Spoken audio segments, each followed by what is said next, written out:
जय श्री राम दोस्तों, आप सभी का फिर से स्वागत है।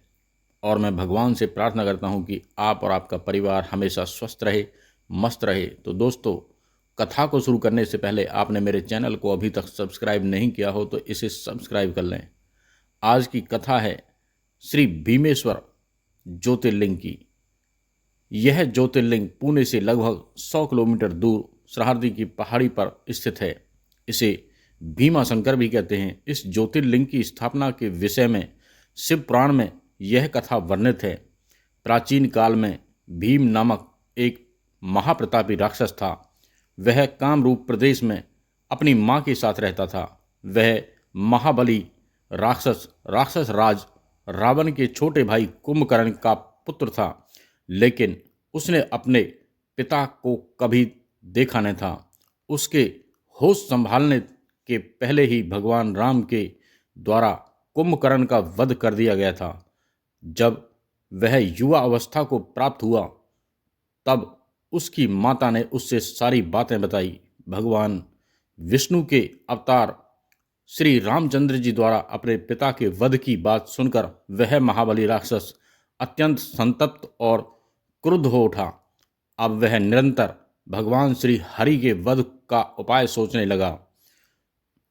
उसने अपने अभिष्ट की प्राप्ति के लिए 1000 वर्ष तक कठिन तपस्या की।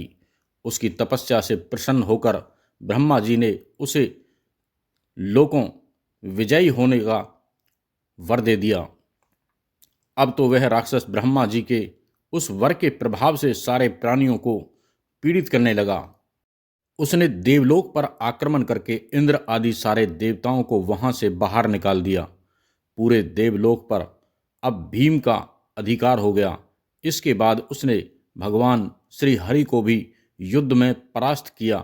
श्री हरि को पराजित करने के पश्चात उसने कामरूप के परम शिव भक्त राजा सुदक्षिण पर आक्रमण करके उन्हें मंत्रियों अनुचरों सहित बंदी बना लिया।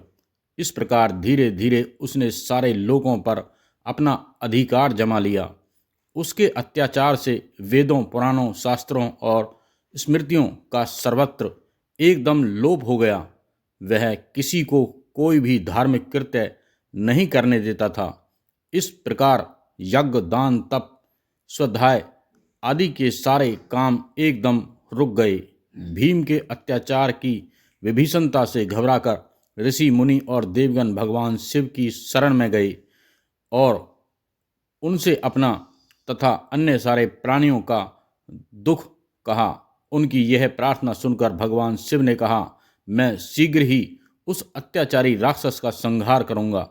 उसने मेरे प्रिय भक्त कामरूप नरेश सुदक्षिण को भी सेवकों सहित बंदी बना लिया है। वह अत्याचारी असुर अब और अधिक जीवित रहने का अधिकारी नहीं रह गया है। भगवान शिव से यह आश्वासन पाकर ऋषि मुनि और देवगण अपने अपने स्थान को वापस लौट गए। इधर राक्षस भीम के बंदी गृह में पड़े हुए राजा सुदक्षिण ने भगवान शिव का ध्यान किया। वे अपने सामने पार्थिव शिवलिंग रखकर अर्चना कर रहे थे।